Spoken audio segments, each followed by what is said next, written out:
Chapter 1296, Amateur Astronomer.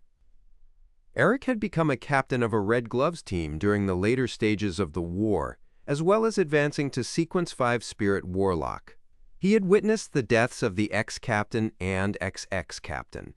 He knew that a higher sequence wasn't a guarantee that he would be safer.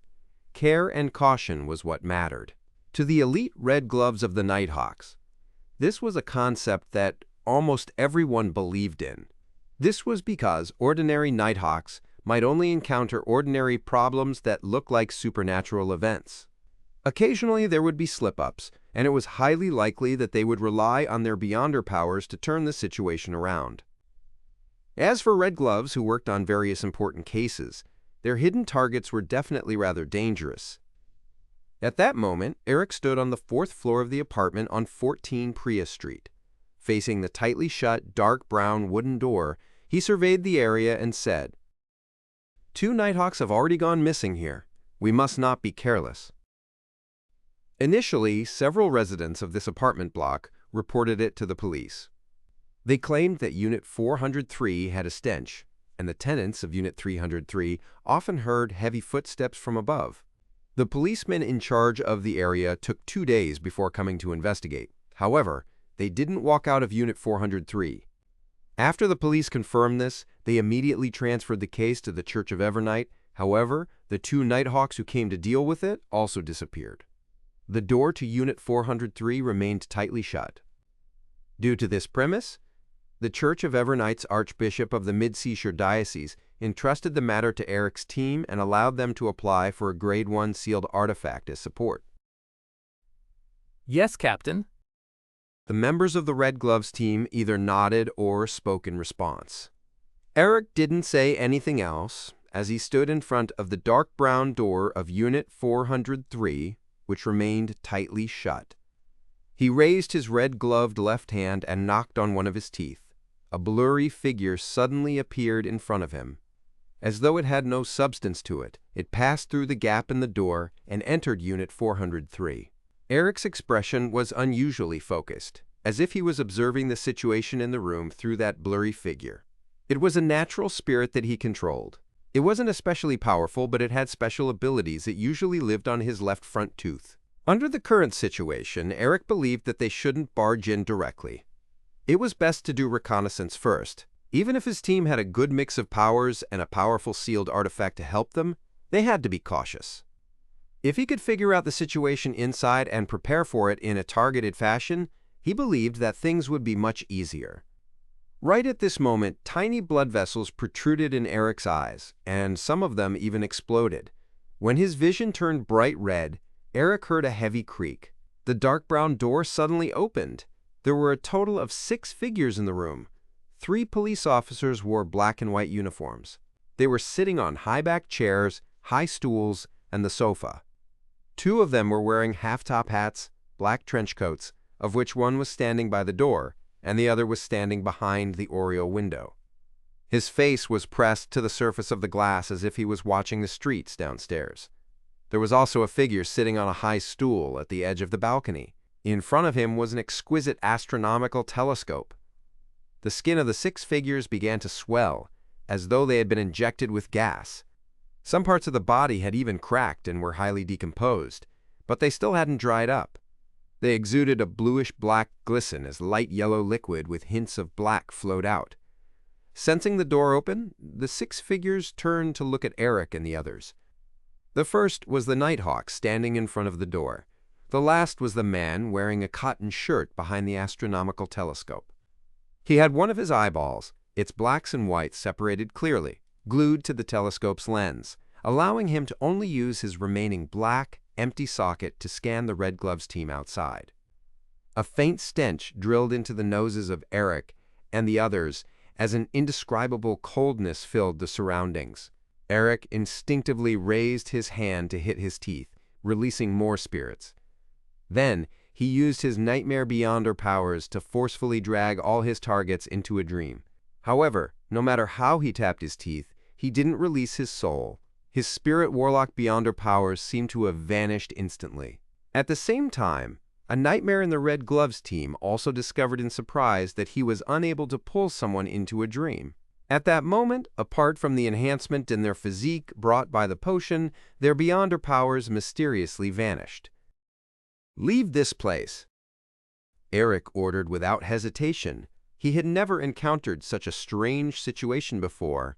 All he could do was get the team to retreat first before choosing a sealed artifact to handle the situation in a targeted manner. However, he and his team members didn't move despite his orders. It was as though their bodies were no longer taking orders. Eric instinctively lowered his head and looked at his lower body. His legs were swollen and his pants were torn. In addition, he could clearly feel that his skin was decaying, rotting, and running with pus.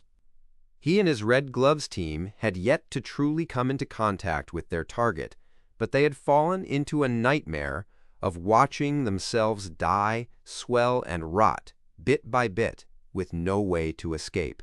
Right at this moment, Eric's bloodshot eyes reflected a normal palm. He held the handle and gently pulled it. Thud! The dark brown door of Unit 403 closed once again, separating Eric and his Red Gloves team from the creatures in the room. They instantly regained control over their bodies. However, their legs seemed to have suffered significant injuries. It was a little difficult to move them, be it raising their feet or bending their knees. Eric didn't bother checking on his injuries. He quickly cast his gaze on the palm that closed the door and its owner. It was a young man wearing an ancient hat and a long black robe. His facial features were ordinary, making it impossible for one to have a deep impression of him. It was a face that one forgot in seconds. I sincerely advise you to return now and leave the matter to the Archbishop or high-ranking deacons to handle. Of course, you have another choice. That is to ask me to grant a wish. I'm a wandering magician named Merlin Hermes. My specialty is granting the wishes of others.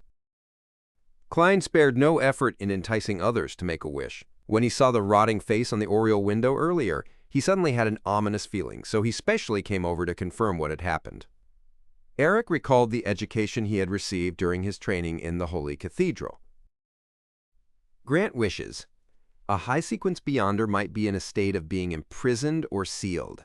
They will pretend to be mystical items that can grant wishes, and they will entice you into helping them escape. The corresponding examples include granting 3 wishes and wishing pools.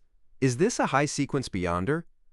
But he doesn't look like he's imprisoned or sealed. Eric looked left and right and deliberated for a few seconds before probing. If we don't ask you to grant us our wishes, will you not resolve the abnormality in the room? As soon as he finished speaking, he saw the wandering magician, who called himself Merlin Hermes, fall deep in thought, looking a little troubled. A few seconds later, Klein raised his hand to stroke his tall top hat. He smiled and sighed. Even if you don't make the wish, I will still attempt to resolve it. Do I need to read your honorific name or your true name to have my wish granted? Eric asked after exchanging glances with his team members. Klein shook his head. No, just tell me your wish. This wouldn't create a mysticism connection. Eric probed in a joking tone. Then I wish the abnormalities in this room will be resolved and will no longer affect the surroundings. Klein curled his smile and gently clapped his hands. Your wish will come true. Without waiting for Eric to respond, he smiled and said, The abnormalities inside can suppress Beyonder characteristics, causing the corresponding powers to be ineffective. But that isn't absolute. Typically in such cases, my suggestion is... As he spoke, Klein reached out with his left hand and took out an eyeball-shaped glass ball. He then twisted the handle with his right hand, opening the door a little. Then, through a crack, he threw the glass ball into Unit 403. As the glass ball flew, it constantly absorbed the surrounding light and gave off a brilliant, pure, extreme sunlight that resembled a miniature sun. The next second, Klein closed the door with his right palm, lest Eric and company's eyes couldn't take it. My suggestion is to use a Grade 1 sealed artifact in the Sun domain to purify the entire area. While saying that, Klein recalled the mutated sun-sacred emblem behind Tingen City's Chanis Gate. Although it was only a Grade 3 sealed artifact, it could still deal with the rotting creatures inside given enough time. Just as Eric was about to say that they had brought a similar sealed artifact, but just didn't have the chance to use it, he saw Mr. Merlin Hermes open the door to Unit 403. The 6 figures inside had vanished into thin air, and the different Beyonder characteristics were slowly condensing.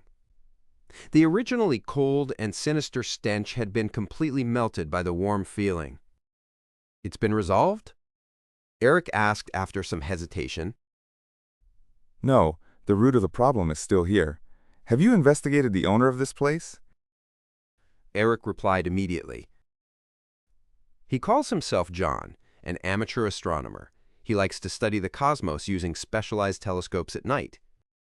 Studying the cosmos, Klein walked into the room without batting an eyelid, and he casually instructed. Search the area and find any possible clues. For some reason, Eric suddenly felt that Mr. Merlin Hermes was the captain from back when he first joined the Nighthawks. He was professional, calm, and trustworthy. He nodded at his team members, signaling them to follow his instructions. As for him, he continued following Klein. It was both to provide him help and also for necessary precautions. Klein ignored him as he swept his gaze and approached the exquisite astronomical telescope. Then he bent down and drew his eyes towards the lens. "This might be dangerous." Eric had planned to warn him, but he fell silent when he thought about how high the other party's level and status expressed. At that moment, through the telescope, Klein saw a resplendent, dreamlike dark night sky. Every star there was blinking slightly. Suddenly, his vision was occupied by a huge eye. The eye seemed to be directly attached to the lens on the other end of the telescope. It was grayish-white with a pale yellow iris. Veins swelled outwards and seeped out disgusting translucent pus. Chapter 1297, Forest of Miracles. Boom! The Red Gloves captain, Eric, shivered involuntarily as he saw Merlin Hermes, who claimed to be a wandering magician, explode behind the telescope.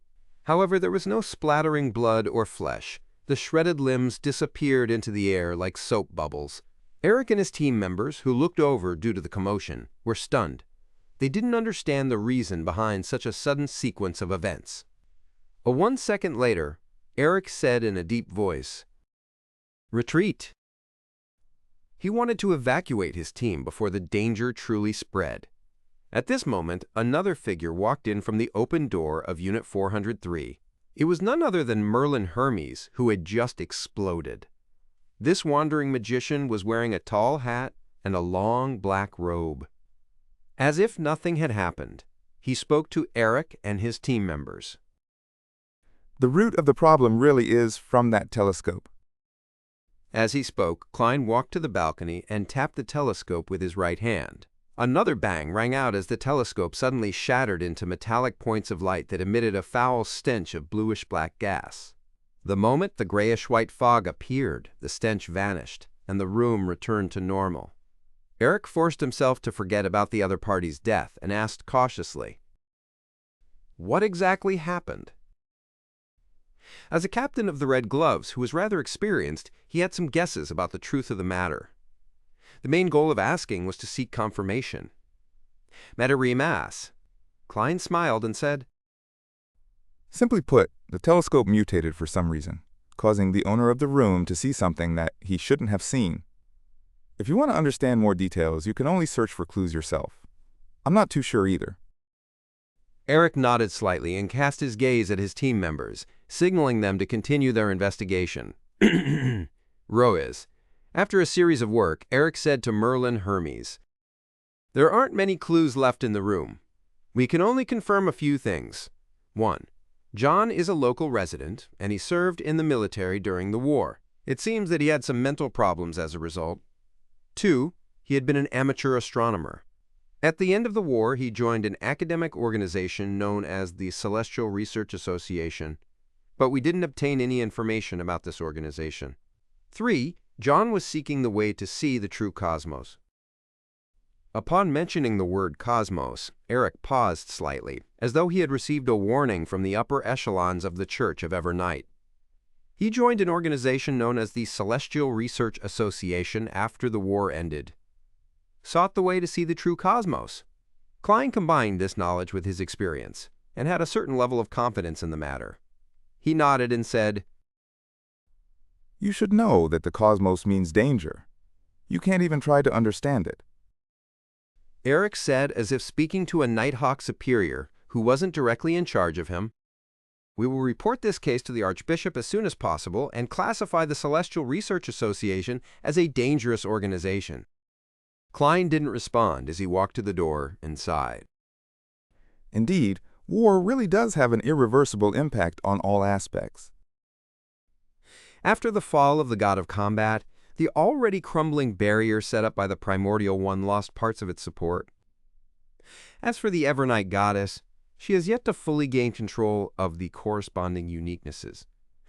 As for becoming a Great Old One, who knows how much longer that will take. Under such circumstances, the intrusion of the outer deities into this world would naturally deepen. This has combined with the damage that many ordinary people have suffered from the war. Klein suspected that during the subsequent period of rebuilding after the war, many cults that pointed to the different outer deities or cosmos would appear secretly in Lowen. If he allowed them to spread their faith and attempt various risky attempts, the apocalypse would definitely be brought forward. As he sighed, he walked out of Unit 403, his figure blurred, turning transparent until he disappeared. In a hotel near Priya Street, Klein, who had long since moved in, picked up the coffee in front of him and took a sip.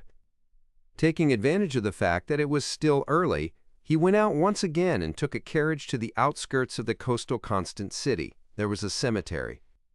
The stone tablets stood erect like a short forest. Klein walked through the cemetery and found a tombstone with the help of his spirituality. The name on the tombstone wrote, Welch McGovern. This was the original Klein's university schoolmate. As he had bought the Antigonus family's notebook, he had mysteriously died in Tingen. This had indirectly caused Joe Mingrui to transmigration. Welch McGovern's father was a banker in Constant City. He had spent money to bring his son's corpse back to his hometown and buried it in this cemetery. Klein stared at the photo on the tombstone for a few seconds. He bent down and placed the bouquet of white flowers in his hand in front of Welch's grave. Just as he was about to turn and leave, he suddenly stopped in his tracks. 20 to 30 seconds later, an old man with a black cane walked over from another direction. Klein recognized him and knew that he was Welch's father. He was the Mid-Seashire County banker who had once invited him and his schoolmates to a sumptuous meal. However, compared to a few years ago, this gentleman had aged significantly. He was originally a very energetic middle-aged gentleman, but now his hair was half white. There were many wrinkles on his eyes, mouth, and forehead. Welch's father looked at the stranger in front of the grave. He asked, puzzled and wary, "Who are you?" Klein sighed and said, Mr. McGovern, I'm Welch's friend. I just happened to pass by Constant City recently.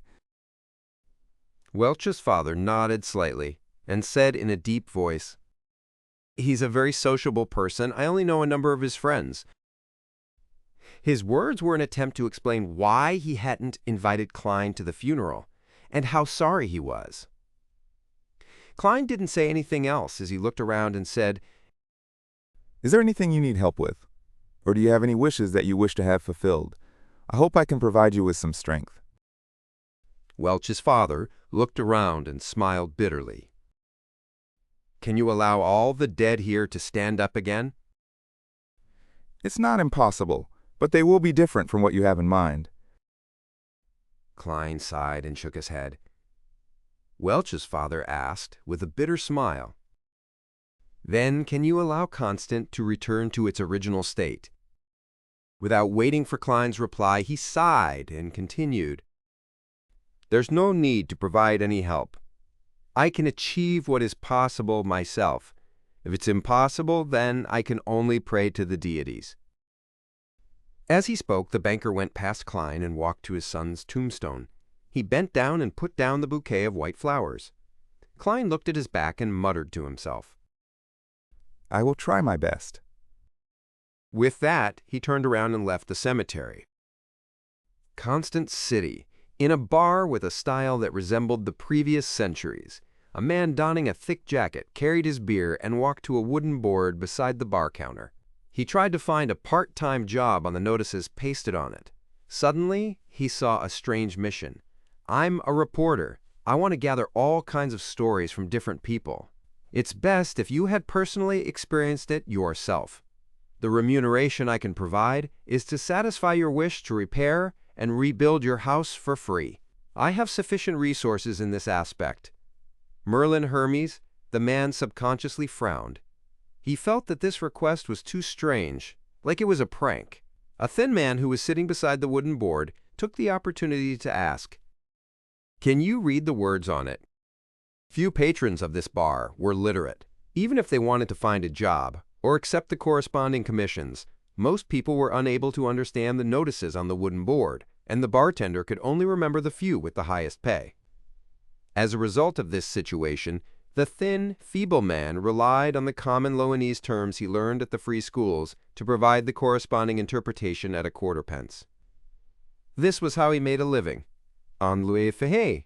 The man shook his head, indicating that he understood Loanese. He pointed at Merlin Hermes' request and said, "Is this real?" The thin, feeble man enthusiastically pointed him in the correct direction. "It is. That reporter is sitting by that corner, the one wearing a very tall hat." The reporter had promised him a quarter pence for every person he introduced. The man holding the beer fell silent. After hesitating for a full 10 seconds, he walked to the corner and found the reporter named Merlin Hermes. He asked worriedly, "Will you really help me rebuild my house?" Klein pointed at the documents on the small round table and said, We can sign a contract. The man sat opposite Klein and said rather cautiously, "There's no need. Even if you provide some materials, I'll still be very satisfied. I don't have a very touching story." Klein nodded slightly in encouragement.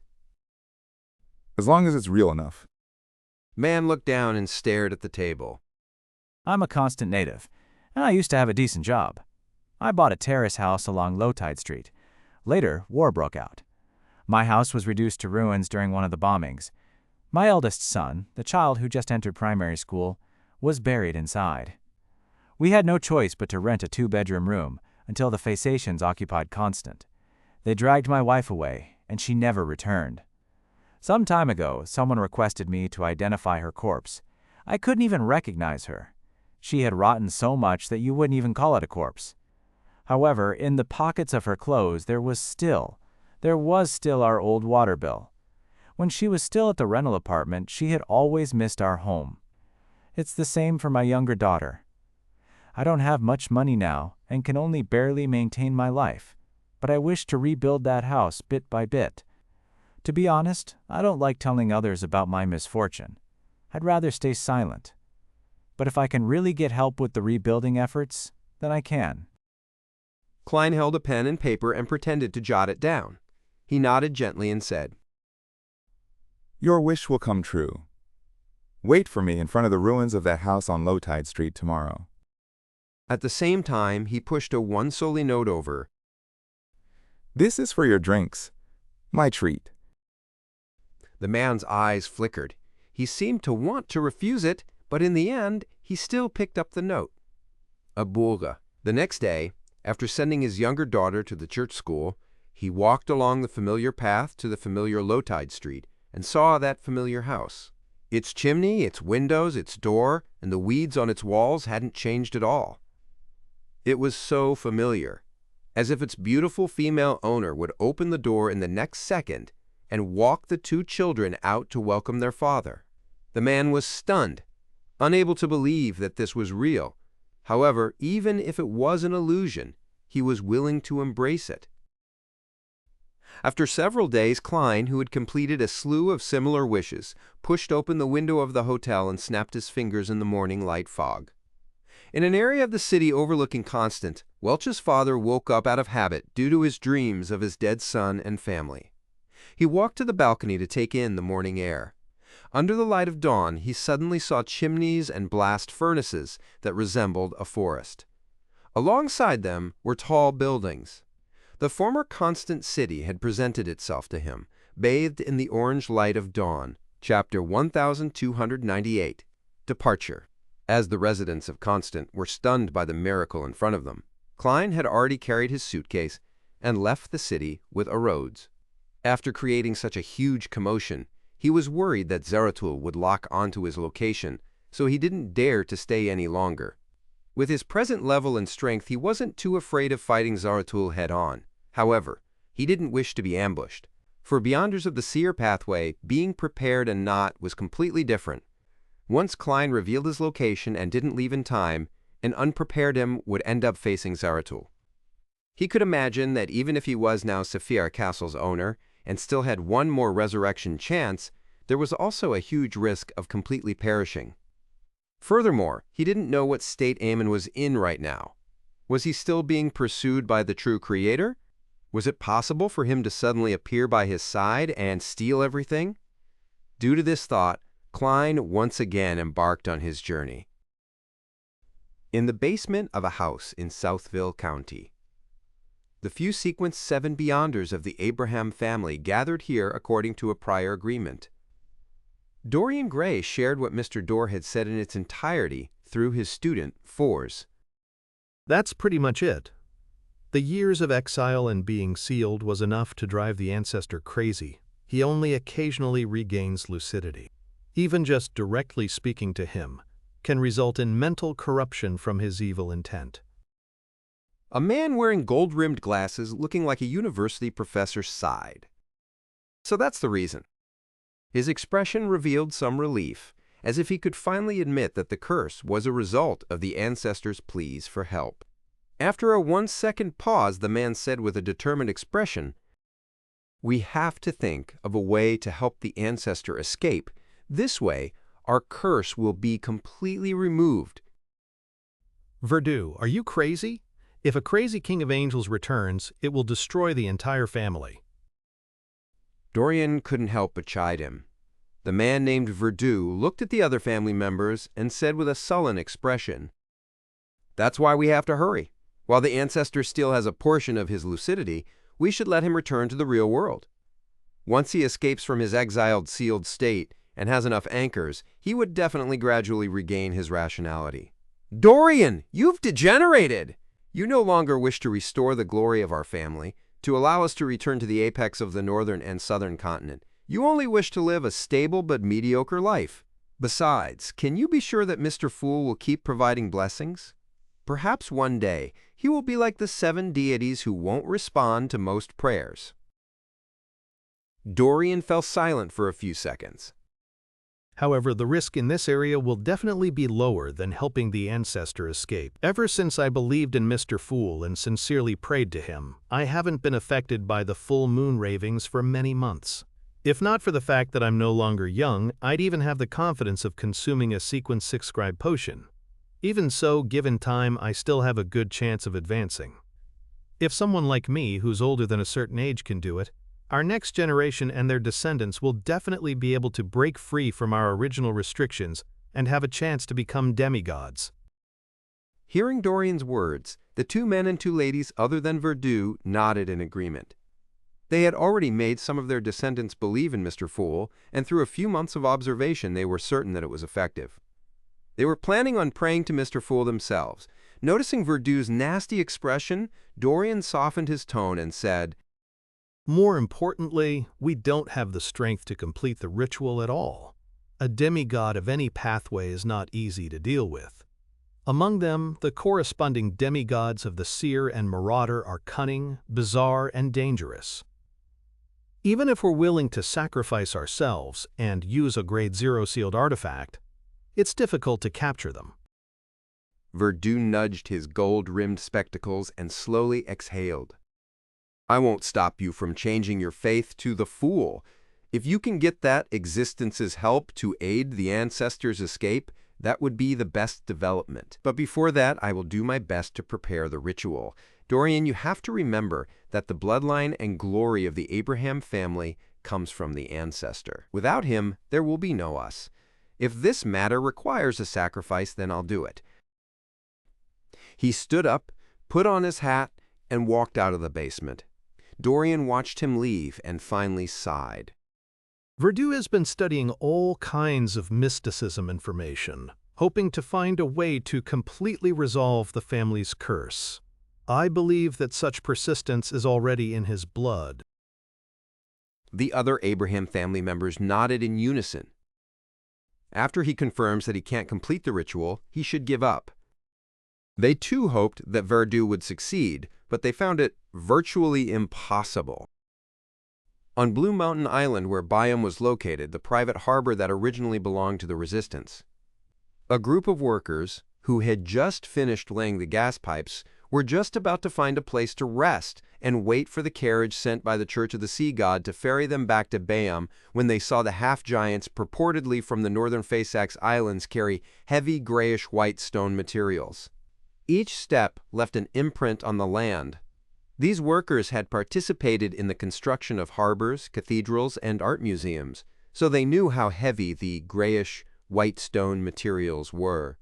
They remembered that, even with the help of logs, horses, and machinery, it was very difficult for people to transport such stone materials. Yet, the half-giants held them as easily as holding toys. This display of strength was simply ridiculous. When Derek saw that the outer walls and some of the buildings of the town had been built under the efforts of the City of Silver's reconnaissance team, he nodded and said to Leoval and Candace, "It's time to return to the City of Silver and tell the chief about the situation here." None of the members of the City of Silver's reconnaissance team objected. They were very excited as they agreed with Elder Derek's decision. Although they hadn't been here for long, they had long fallen in love with this new hometown. They had fallen in love with the warmth of the sun in the day and the peace of the crimson moon in the night. They couldn't wait to let their family and friends experience it and enjoy it. Upon seeing this, Derek subconsciously straightened his back. He controlled himself and didn't let his smile appear. He calmly said to Candace, "Come back to the City of Silver with me and tell the chief and the other elders of the 6-member council about the situation here." "Oh, you too, Genord. Leoval, you're in charge of maintaining order here." He was worried that he wouldn't be able to convince the current chief, Waite Chermont and company, so he decided on bringing 2 companions with him. After settling the corresponding matters, Derek led Candace and Genord to a secluded spot in the new City of Silver.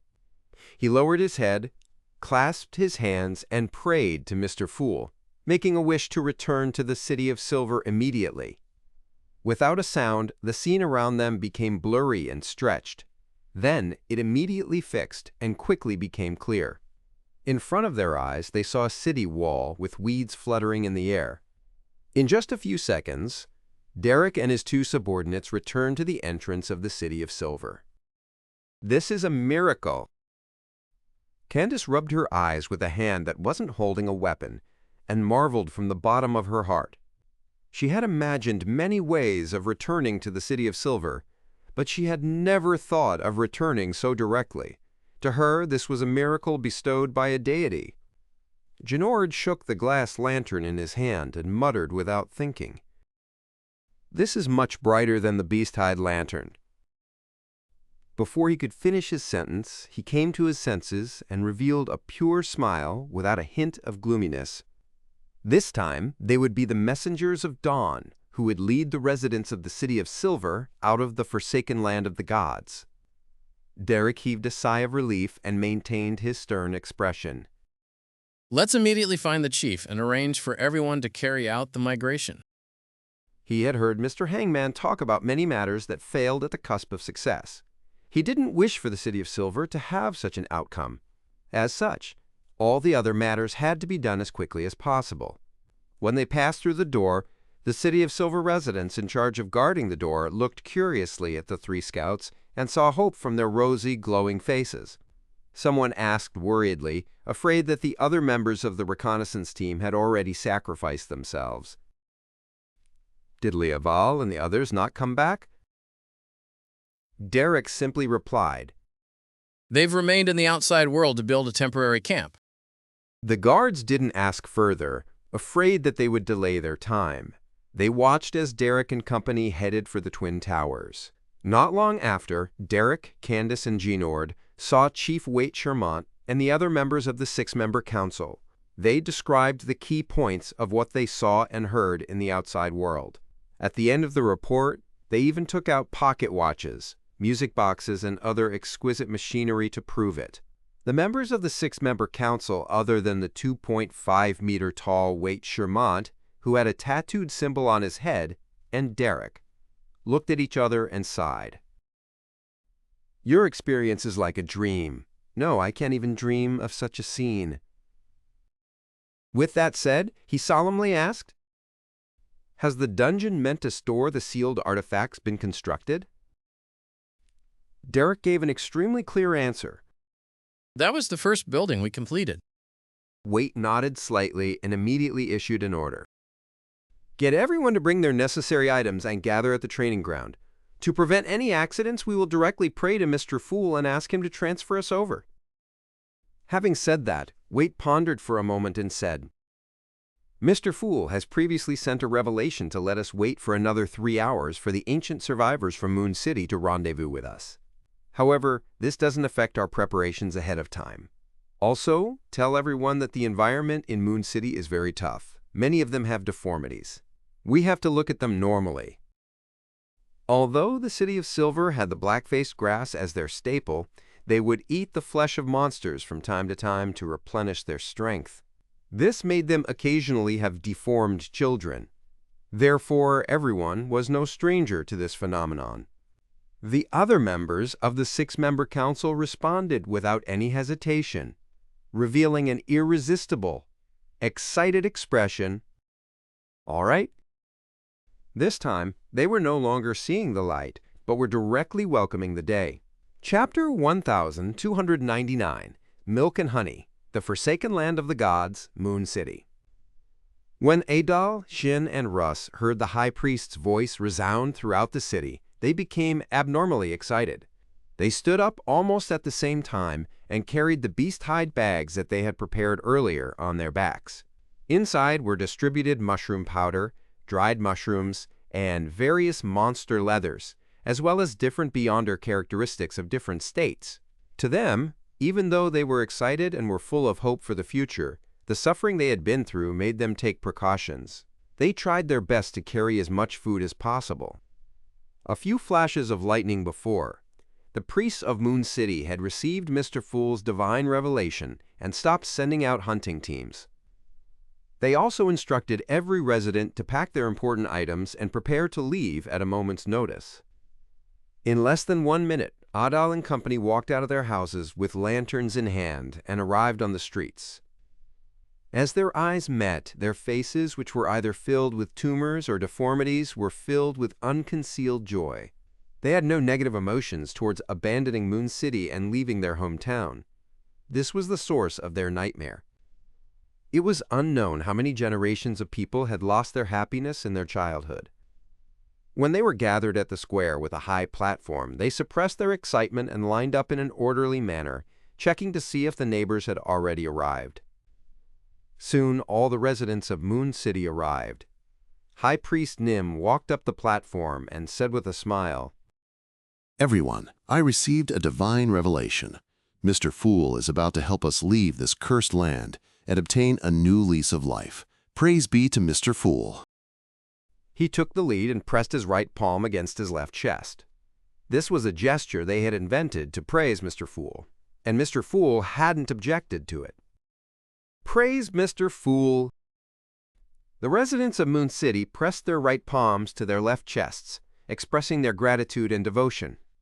As their voices echoed, the gray-haired Nim raised his hand and lowered it for silence. "We will head to the City of Silver first and meet with the survivors there. Then, we will head to the world of light together. Don't worry, Mr. Fool will protect us. Okay, shut your eyes and start to pray." With that said, the high priest clasped his hands and pressed them against his lips. He sincerely prayed to Mr. Fool, hoping that the mighty existence could satisfy the greatest wish that the Moon City had accumulated over the past 2,000 to 3,000 years, generations. In the next second, The demigod of the Evernight pathway acutely sensed the changes in his surroundings. He opened his eyes, surveyed his surroundings, and discovered that stone pillars were becoming clearer. Lanterns hung on it as tall figures rapidly outlined. This is the City of Silver? We have already arrived in the City of Silver. This is the might of a deity. Praise, Mr. Fool! Adal, Sheen, and company quickly observed their surroundings. They subconsciously had a certain good impression of the City of Silver. As a missionary of God, His Excellency Gehrman Sparrow had once mentioned that he had first arrived in the City of Silver after entering this cursed, forsaken land. This was the beginning of where God's brilliance spread out from the eternal darkness. It was the origins of all hope. The figures quickly became clear. Most of them were more than 2 meters tall.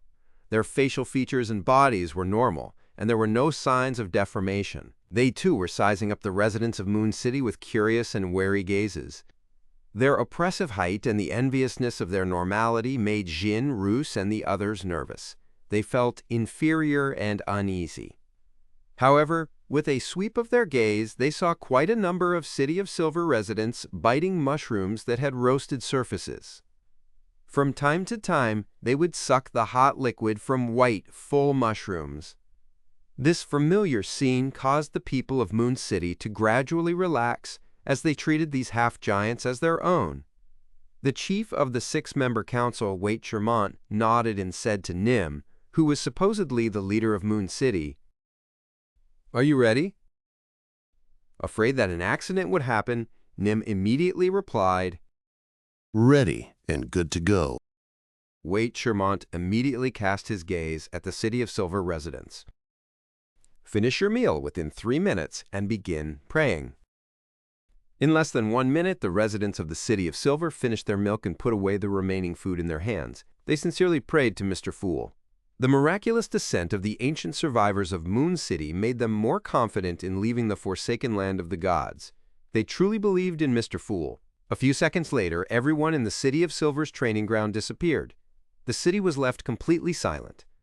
Soon the corrupted weeds would grow, and monsters would wander around the streets and houses. In just a few blinks of an eye, the residents of the City of Silver and Moon City arrived in front of the Giant King's palace, which had the dusk frozen. This was a ritual that Klein had deliberately planned.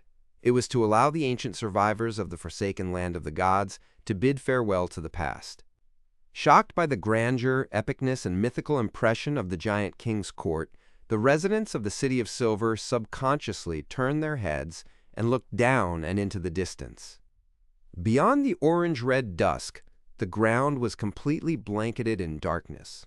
Occasionally, lightning would flash across the sky, revealing the outline of ancient buildings, towering mountains, and the deformed plants. As the lightning descended, darkness surged in again, devouring everything. Then, the City of Silver and Moon City residents turned their heads and cast their gaze deep into the Giant King's palace. There was an open door, and outside the door was a blazing golden ocean. The people who were blinded by the sunlight immediately felt their surroundings become blurry, and the scene quickly shattered.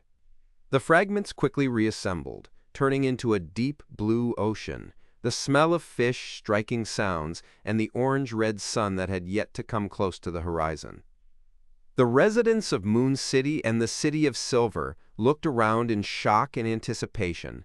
They saw the luxuriant forest that wasn't distorted at all. They saw the stone buildings that had yet to have been refurbished. They saw Leoval and company and saw the path towards the harbor and the ship that was docked there. Many people's vision turned blurry, as though they were undergoing the catharsis of the holy light. They could clearly sense that there was no depravity, filth, or mysterious power here. Most of the City of Silver and Moon City residents lowered their heads and knelt on the ground, praising Mr. Fool loudly as they kissed the sweet-smelling soil. It wasn't that the others weren't grateful to Mr. Fool, but that they were still spellbound by such a scene. Every fiber of their being was shocked. After they recovered from their initial shock, Leoval went up to meet his wife and daughter. As he approached, he couldn't hold back his excitement and joy. He opened his mouth, wanting to tell his wife and children what he had seen and heard during this period of time. However, he realized that there were just too many things he wanted to share. Like countless rushing rivers, they surged to his throat and blocked his voice. After a few seconds, Lieval said, We have a new home."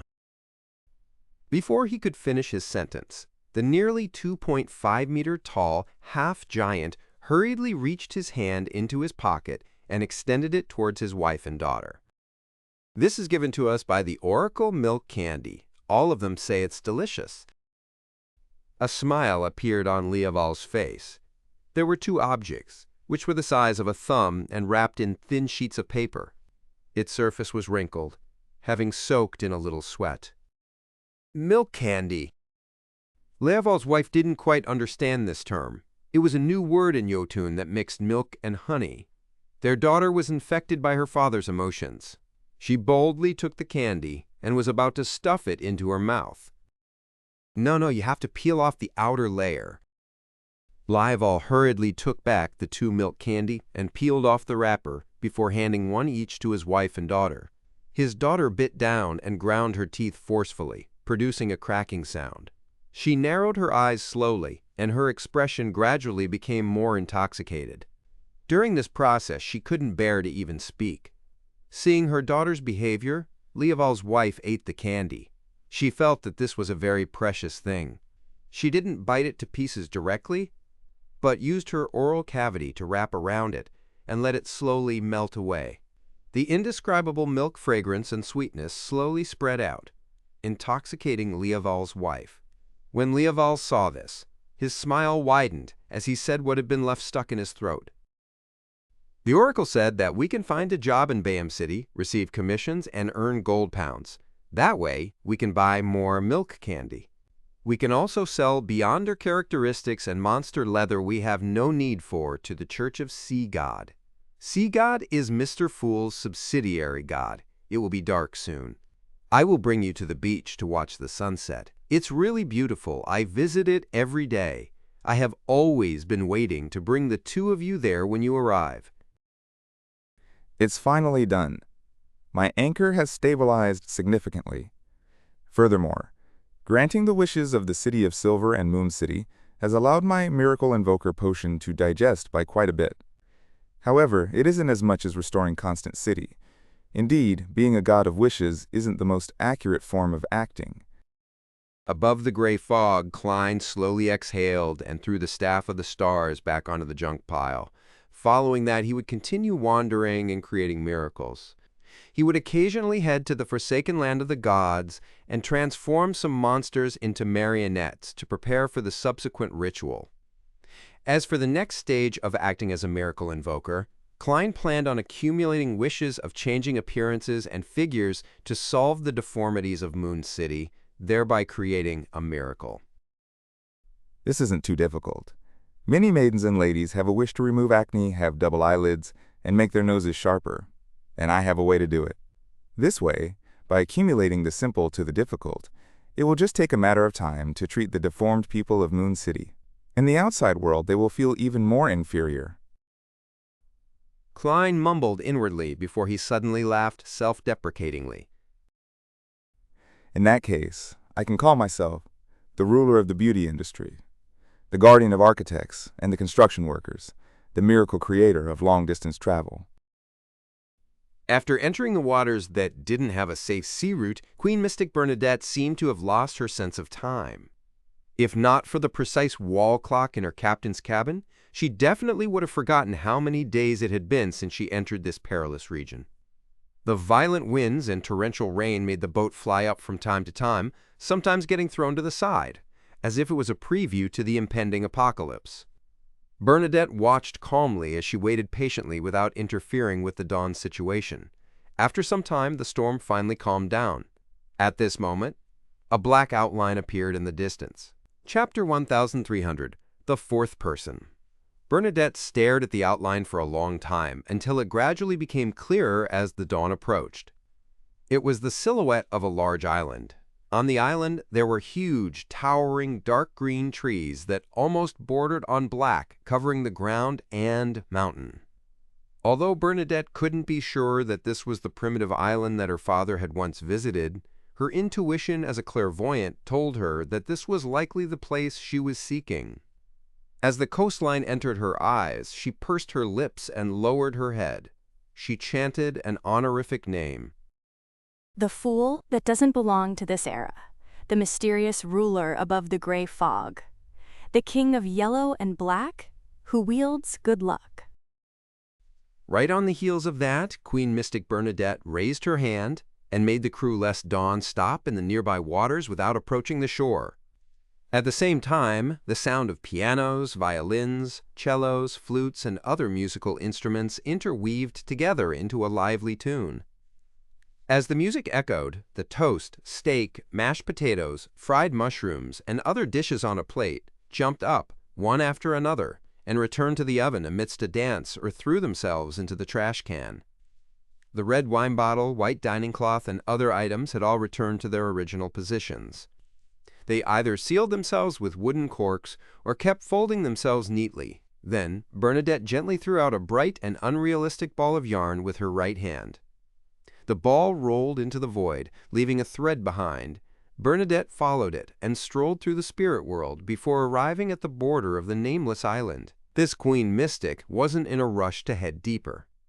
She searched for the possible existence of the Black Emperor Mausoleum, and she cautiously made her sea-like blue eyes turn dark and deep. She temporarily lost focus, as though she was prying into the secrets of the River of Fate. A few seconds later, Bernadette's eyes returned to normal as she subconsciously looked up into the sky. She felt that she was being watched by a certain existence.